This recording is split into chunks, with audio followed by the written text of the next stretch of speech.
አዲስ ሚዲያ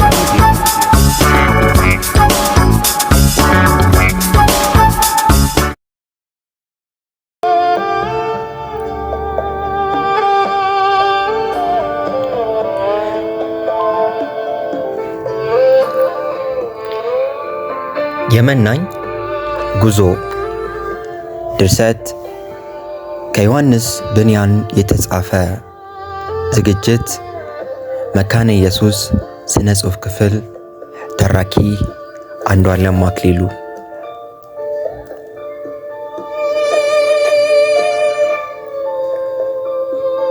ክፍል 1። ክርስቲያን ጉዞ መጀመሩ። ክርስቲያን ከቤተሰቡና ከጎረቤቱ ተለይቶ ጉዞ ሲጀምር በዚህ ዓለም በረሃ ስመላለስ አንድ ዋሻ የነበረበትን ቦታ አግኝቼ በውስጡ ልተኛ ተጋደምኩ። ተኝቼም ሳለው ሕልምን አለምኩ። እነሆ አንድ ያረጀ ጨርቅ የለበሰ ሰው ፊቱንም ከቤት ወደ ውጭ መልሶ አንድም መጽሐፍ በእጆቹ ይዞ ታላቅም ሸክም በጀርባው ላይ ተሸክሞ ቆሞ ነበር። እነሆም መጽሐፉን ሊያነበው ሲከፍት አየው። ሲያነብም አለቀሰና ተንቀጠቀጠ። ሊጽናናም ስላልቻለ በብርቱ ዋይታ እንዲህ ሲል ጮኸ፣ ምን ላድርግ? ምን ላድርግ? በዚህም ሁኔታ ወደ ቤቱ ሄደ። ሚስቱንና ልጆቹ የተጨነቀበትን መከራ እንዳያውቁ የተቻላቸውን ያህል ነፍሱን ጸጥ አደረገ። ነገር ግን ጭንቀቱ እየበዛ ስለሄደ ለረጅም ጊዜ ሊታገስ አልተቻለውምና ከጥቂት ጊዜ በኋላ የልቡንም ሐሳብ ለሚስቱና ለልጆቹ ገለጠላቸው። እንዲህም ብሎ ይነግራቸው ጀመር። የተወደድሽ ሚስቴ ሆይ፣ እናንተም ልጆቼ፣ እኔ የታመንኩ ወዳጃችሁ አንድ ከባድ ሸክም ተጭኖብኛልና ተሸነፍኩ። ከዚህ በላይ ይህቺ ከተማ በሰማይ እሳት እንደምትቃጠል እርግጠኛ ነገር ሰማሁ።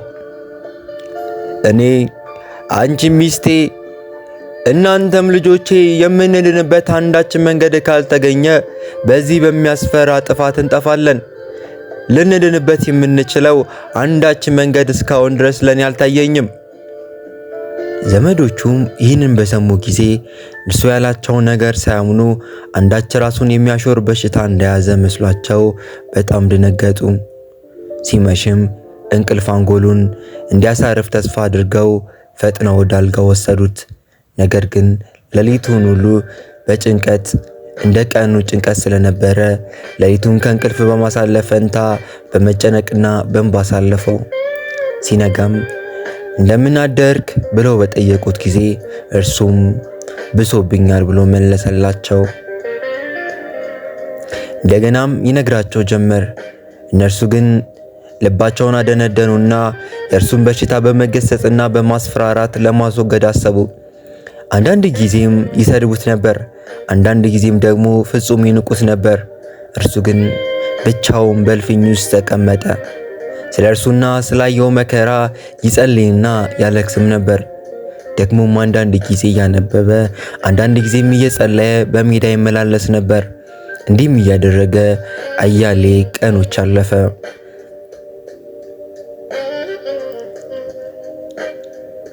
አንድ ጊዜ እጅግ ተጨንቆ እንደ ልማዱ መጽሐፉን እያነበበ በሜዳ ላይ ሲመላለስ አየው።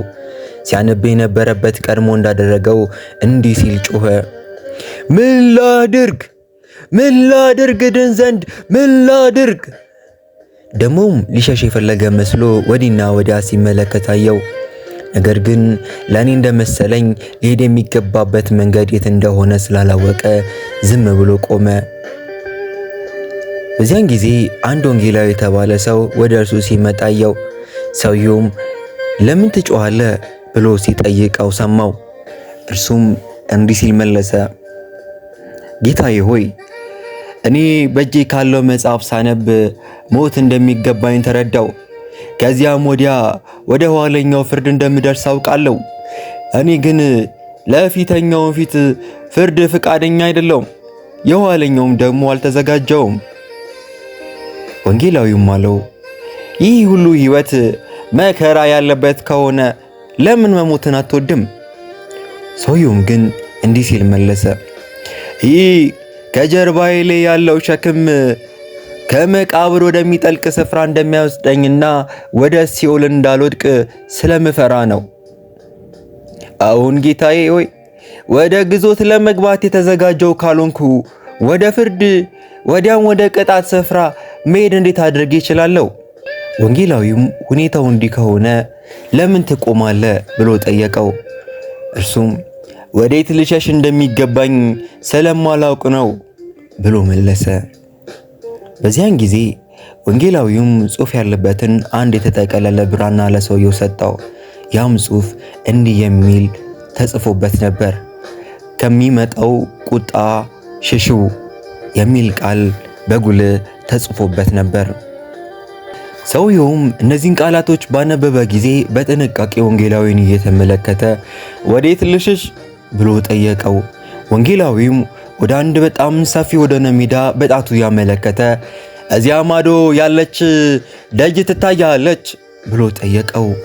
ሰውየውም የለም አትታየኝም አለ። ወንጌላዊውም ወዲያ ያለች ማዶስ ብርሃን ትታያለች ብሎ ጠየቀው። ሰውየውም ይመስለኛል አለ። የዚያን ጊዜ ወንጌላዊውም አለ፣ ያንን ብርሃን በዓይን እየተመለከትክ መንገድን ወደዚያ ቅንተህ ብትሄድ ደጅ ታያለህ። ደጁንም በመታ ጊዜ ልታደርገው የሚገባው ነገር ትሰማለህ። እኔም በሕልሜ ይህንን እንዳየው ሰውየውን ተከትዬ መሮጥ ጀመርኩ። ነገር ግን ከቤቱ ደጃፍ በጣም ሳርቅ ሚስቱና ልጆቹ ሩጫውን እያዩ እንዲመለስ ይጠሩት ነበር። ሰውየው ግን ጆሮቹን በጣቶቹ ከድኖ ሕይወት ሕይወት የዘላለም ሕይወት ብሎ እየጮኸ ሮጠ። ምንም ወደ ኋላ ሳይመለከት ወደ ሜዳ መካከል ሸሸ። ጎረቤቶቹም ደግሞ ይህንን ለማየት ወጡ። ሰውየውም ሲሮጥ አያሌ ሰዎች አላገጡበት። አያሌም ሰዎች ደግሞ አስፈራሩት። ጥቂቶችም የሚባሉት ደግሞ እንዲመለስ ጠሩት። ይህንን ካደረጉት መካከል ሁለቱ በግድ ሊመልሱት ቆረጡ። የአንዱ ስም እምቢተኛ፣ የሌላኛውም ስም ደግሞ ወላዋይ ነበር። ሰውየውም ከነርሱ በጣም ርቆ ነበር። እነርሱ ግን ሊከተሉት ቆርጠው ስለነበረ ከጥቂት ጊዜ በኋላ ደረሱበት። ሰውየውም አላቸው፣ ጎረቤቶቼ ሆይ ስለምንስ መጣችሁ? እነርሱም እንዲህ ሲሉ መለሱለት፣ ከእኛ ጋር እንድትመለስ ልንመክርህ መጣን። እርሱም ግን ይህን አይቶ የማይሆን ነገር ነው አላቸው። እኔ በተወለድኩባት በጥፋት ከተማ ውስጥ እናንተ ትኖራላችሁ። የከተማይቱም ስም የጥፋት እንደሆነ አውቃለሁ። አሁንም ቢሆን ወይም ቢቆይ በዚያ መሞታችሁ እንደሆነ ከመቃብር ወደ ጠለቀ ወደ እሳት ዲን እንደሚቃጠሉ ስፍራ ትወርዳላችሁ። አሁንም ጎረቤቶቼ ሆይ ምክሬን ስሙና ከእኔ ጋር ኑ። እምቢተኛም እንዲህ አለ፣ ምነው ደግሞ ደስታችንና ወዳጃችንን ትተን አንተ ጋር እንሂድ? ክርስቲያን ስሙ ነበርና አዎን፣ ምክንያቱም እናንተ የምትተውት ደስታ እኔ ላገኘው ከምፈልገው ደስታ ከጥቂቱ ጋር ሊመዛዘን አይችልም ብሎ መለሰ። ከእኔ ጋር ለመሄድ ብትወዱ እስከ መጨረሻው ብትጸኑ እኔ የማገኘውን እንዲሁ ታገኛላችሁ። ያ እኔ የሚሄድበት ስፍራ እርግጥ የሚበቃና የሚትረፈረፍ ተድላለሁ። ኑና የነገሬን እውነት እዩ። እምቢተኛም ተው እባክህ፣ መጽሐፉን ወዲያ በለው፣ ከእኛ ጋር ትመለሳለህ ወይስ አትመለስም? ክርስቲያን አንድ ጊዜ እጄን በማረሻው ሊያሳርፈዋለሁና ወደ ኋላ አልመለስም አለ። እምቢተኛም ጎረቤቴ ወላዋይ ወይ እንግዲያውስ እኛ ትተናው እንሂድ። አንዳንድ እብዶች አሉ። አንዳንድ ጊዜ ቅሌት ሲይዛቸው ጥሩ ምክንያት ከሚሰጡት ከሰባት ጤነኞች ይልቅ ራሳቸውን ብልህ አድርገው ቆጥረው ከቅሌታቸው ጋር ይጣበቃሉ። ይህም ሰው ደግሞ ከነርሱ መካከል አንዱ ነው። ወላዋይም ተው እንጂ እምቢተኛ አትሳደብ። ደጉ ክርስቲያን የሚሻው ነገር እውነት ከሆነ እኛም ከምንሻው ይበልጣል። ልቤ ከጎረቤቴ ጋር እንዲሄድ አዘንብሏል። እምቢተኛም ምን እብድ ሰው ነው? አንተም ደግሞ ተጨመርክ። ምክሬን ስማና ተመለስ። እንግዲህ ያለ እብደት ወዴት እንደሚመራ ማን ያውቃል? ክርስቲያን ጎረቤቴ ወላዋይ ሆይ አንተ ከኔ ጋር ና። እኔም ከተናገርኩት የበለጠ ብጽዕና ደግሞ እዚያ እንደሚገኝ የተረጋገጠ ነው። እኔም ባታምን ከዚህ መጽሐፍ ውስጥ የተጻፈውን አንብብ። ከዚህ መጽሐፍ ውስጥ የሚገኘው የእውነት ቃል እነሆ አድራጊው ደግሞ ታትሟል። ወላዋይ ጎረቤቴ እምቢተኛ ሆይ ስማ፣ እኔ በዚህ በጎ ሰው ጋር ለመሄድ ዕጣዬን ቆርጫለሁና ከእርሱም ጋር ሄዳለሁ። አንተ ግን የተወደድክ ባልንጀራዬ ክርስቲያን ሆይ ወደ ተስፋይቱ አገር ወደሚወስደው መንገድን ታውቀዋለን? ክርስቲያን አንድ ወንጌላዊ የተባለ ሰው በፊት ወዳለች ትንሽ በር ፈጥኜ እንዲሄድ መከረኝ። በዚያ ስደርስ ስለ መንገዱ በኋላ ሰማለሁ። ወላዋይ እንግዲያውስ የተወደድክ ጎረቤቴ ሆይና መንገዳችንን እንሂድ። ሁለቱም አንድ ላይ ሄዱ።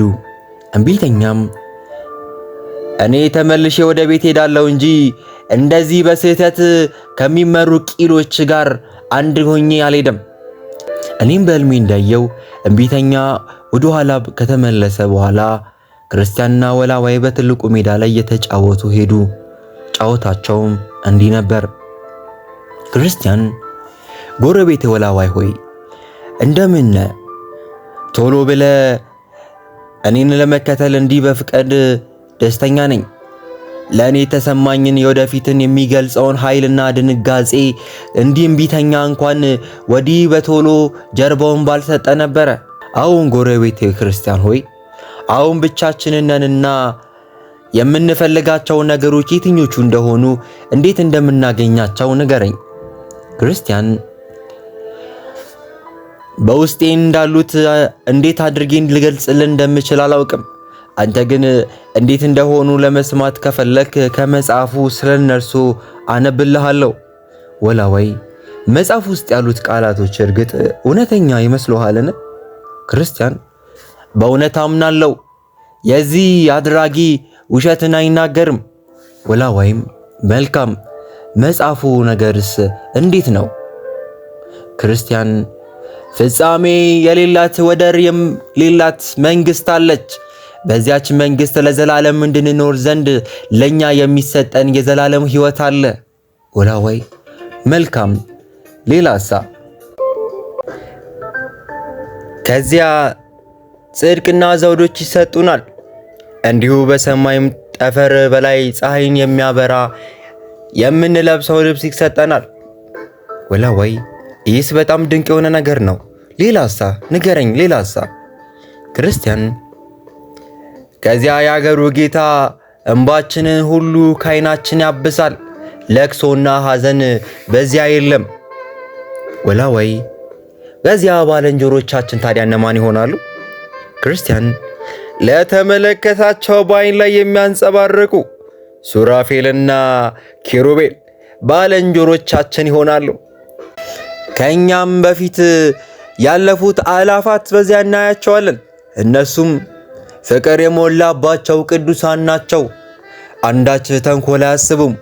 ሁሉም በእግዚአብሔር ፊት ይመላለሳሉ። ለዘላለምም ፍቅሩን የተቀበሉት ሆነው በእግዚአብሔር ዙሪያ ይቆማሉ። ባጭሩ የወርቅ ዘውዶች ያላቸው ሽማግሌዎችና የወርቅ መሰንቆን የያዙት ቅዱሳን ደናግል ሆነው በዚያ እናያቸዋለን። የዚያ የአገሩ ጌታ ስላፈቀሩ አራዊቶችን የለበሷቸው የባህር ሞገድ ያሰጠማቸው ሰዎች ሁሉ ጤናማዎች ሆነው አለመሞትን እንደ ልብስ ለብሰው በዚያ እናያቸዋለን። ወላዋይም እነዚህ ነገሮችን መስማት እንኳን ልብን እንደ ደስታ ያሳርፈዋል። ዳሩ ግን እነዚህ ነገሮች እኛ እንደምንገምተው ወይም እንደምናስበው የተረጋገጠ ነውን? የእነሱስ ተካፋዮች የሆነው እንዴትስ ነው? ክርስቲያን የዚህ ነገርስ መልስ የአገሩ ጌታ በመጽሐፉ ጽፎታል። ጠቅላላ ሐሳቡ እንደዚህ የሚል ነው። ይህም በጎን ነገርን አጥብቀ ብትፈልግ እርሱም ያለ ዋጋ ይሰጣል ይላል በቃሉ ላይ። ወላዋይ መልካም፣ ባልንጀራዬ ሆይ ይህንን ነገር ለመስማት ደስ ብሎኛል። አሁንም እርምጃችንን ፈጠን እናድርገው። ምን ታስባለህ? ክርስቲያን በጀርባዬ ላይ ባለው ሸክም ምክንያት የምፈልገውን ያህል ልፈጥን አልችልም። እኔም በሕልሜ እንዳየው ሁለቱም ንግግራቸውን ከፈጸሙ በኋላ በሜዳው መካከል ወዳለች በጣም አረንቋ ወደሆነ ረግረግ ተጠጉ። ድንገትም አንዳች መከራ ይደርስብን ብለው ሳያስቡ ሳይጠነቀቁ በማጡ ውስጥ ወደቁ። የረግረጉም ስም ተስፋ አስቆራጭ ረግረግ ይባላል። ሁለቱም በሚያስከፋ መልክ በአረንቋ እስኪሸነፉ ድረስ በረግረግ ውስጥ ተዝረከረኩ። ክርስቲያንም በጀርባው ባለው ሸክም ምክንያት በረግረግ ውስጥ መስመጥ ጀመረ። የዚያን ጊዜ ወላዋይም አለ፣ አየጎረቤቴ ክርስቲያን ሆይ አሁንስ የት ደረስን? ክርስቲያን በእውነቱ አላውቅም። ወላዋይ ሊታገስ ባልቻለ ቁጣ ድምፅ ባልንጀራውን አለው፣ ጊዜውን በሙሉ ስታስለፋኝ የነበረው ብፅዕና ይህ ነውን? በመንገዳችን መጀመሪያ እንዲያለ ጭንቀት ሲያጋጥመን ወደፊት ባለው ጉዟችን ምን ያህል ሊያጋጥመን ይሆንን? ከዚህ ቦታ በሕይወት ልውጣ እንጂ የብፅዕናውስ አገር ለእኔ ይቅርብኝና ላንተ ይሆንልህ። ይህንን ካለ በኋላ 1 2 ተጣጥሮ ከረግረጉ ወጣ። ወደ ቤቱም ወደሚወስደው በኩል ሄደ። ክርስቲያንም ከዚያ በኋላ አላየውም። ክርስቲያንም ተስፋ በሚያሳጣው ረግረግ ውስጥ ብቻውን ቀረ። ዳሩ ግን ወደ ትንሹ በር ለሚወስደው መንገድ ለጉዞ ይታገል ጀመር። በጀርባውም ላይ የነበረውን ሸክም ከረግረጉ አላስወጣም አለው። በመጨረሻም በሕልሜ እንዳየሁት አንድ ረድኤት የተባለ ሰው ወደ እርሱ መጣና እንዲህ ብሎ ጠየቀው፣ ከወዲህ ስፍራ ምን ታደርጋለህ? ክርስቲያንም አንድ ወንጌላዊ የተባለ ሰው ከሚመጣው ቁጣ እንዳመልጥ ከዚያም መንገድ እንዲሄድ ወደዚያች ወዳለች ደጅ ጠቁመኝ። ስሄድም ይኸው በረግረጉ ጭቃ ውስጥ ወደቅኩ። ረድኤትም ስለምንስ ፋኖን አልተከተልክምን? ክርስቲያንም ፍርሃት አጥብቆ አባረረኝ። እኔም አቋራጩን መንገድ ተከትዬ ሲሄድ በረግረግ ውስጥ ወደቅኩ። ረድኤትም አለው እጅህን ስጠኝ። ክርስቲያንም እንዲሁ አደረገ። ረድኤትም ስቦ አወጣውና በደረቅ መሬት ላይ አቆመው። መንገዱንም እንዲቀጥል አዘዘው። እኔም ረድኤት የተባለውን ሰው ተጠግቼ እንዲህ አልኩት፣ ከጥፋት ከተማው አንስቶ ወደዚያ በር የሚወስደው መንገድ በዚህ በኩል ያልፋል። ታዲያ መንገደኞች አደጋ ሳያገኛቸው እንዲሄዱ ይህ መሬት ለምንስ አይደለደልም? እርሱም እንዲህ ሲል መለሰ፣ ይህ መጥፎ ረግረግ ከቶ ሊሞላና ሊበጃ አይቻለው። ሰው ኃጢአቱን ከመረዳቱ የተነሳ የሚያስጨንቁትንም እርኩሰትንና እድፈትንም ዘውትር ወደዚህ ረግረግ ይወርዳል። ስለዚህም ቦታ ተስፋ የሚያሳጣ ረግረግ ይባላል። አንድ ኃጢአተኛ ሲነቃና መጥፋቱን ሲረዳ በልብ ውስጥ ብዙ ፍርሃትን በመጠራቀም ተስፋ የሚያስቆርጡበት ድንጋጤዎች ይነሳል። ተሰብስበውም ከዚህ ቦታ ውስጥ ይፈሳሉ። ይህም ቦታ ለማለፍ አስቸጋሪ የሆነበት ምክንያት ይህ ነው። ነገር ግን ይህ ስፍራ እንዲሁ መጥፎ እንዲቀር የንጉሱ ፍቃድ አይደለም። ስለዚህ ቦታ የንጉሱ ሰራተኞች ከ1600 ዓመታት በላይ ደክመውበታል። እኔም የማውቀው ከንጉሱ ግዛት በየጊዜው በሚሊዮን የሚቆጠሩ ምስክሮች በዚህ ስፍራ መጥተዋል። የምስክሮቹን ብዛት በትንሹ 20,000 የሚቆጠሩ ጭነት ይሆናሉ። ያዋቂዎች የሆኑት ረግረጉን ለማስወገድ ስለዚህ ምስክሮች ከሁሉም የተሻሉ መሳሪያዎች ናቸው ብለው መስክረዋል። ነገር ግን ይህ ረግረግ ምስክሮቹን ሁሉ ውጧቸዋል። ይህም ቦታ ግን ገና ተስፋ የሚያሳጣ ረግረግ ነው። ሰራተኞችም የሚችሉትን ያህል ካደረጉ በኋላ በእነዚህ ቦታ አንዱ እንደነበረ አሁንም እንደሚያው ረግረግ ሆኖ ይታያል። እርግጥ ነው በሕግ ሰጪው መሪነት በዚህ ረግረግ መካከል የተዘጋጀ ፋና አለ። ፋናውም መልካምና በእውነት ደጋፊ የሆነው ነው። ነገር ግን በሚሰጥበት ጊዜ በሚሆነውም በዚያ ቦታ እድፍ በብዛት ይገኛል። ስለዚህም ፋናውን ለማየት ያስቸግራል። ቢታይም እንኳን የሚያልፉት ሰዎች ከራሳቸው መዞር የተነሳ ፋናውን ስተው ወደ አንድ ጎን ይረግጣሉ። ፋናውን በዚህ አያሌ እንኳን ሰዎቹን ያን ጊዜ ይወርሳሉ። በሩንም አልፈው ከገቡ በኋላ ግን መንገዱን መልካምና ጽኑ ይሆናል። አሁን ወላዋይ ተመልሶ ወደ ቤቱ መግባቱን በሕልም ያየው። ጎረቤቶቹም ሊጠይቁት ወደ እርሱ መጡ። ተመልሶም በመምጣቱ አያሌ ሰዎች ብልህ ነህ ብለው አመሰገኑት።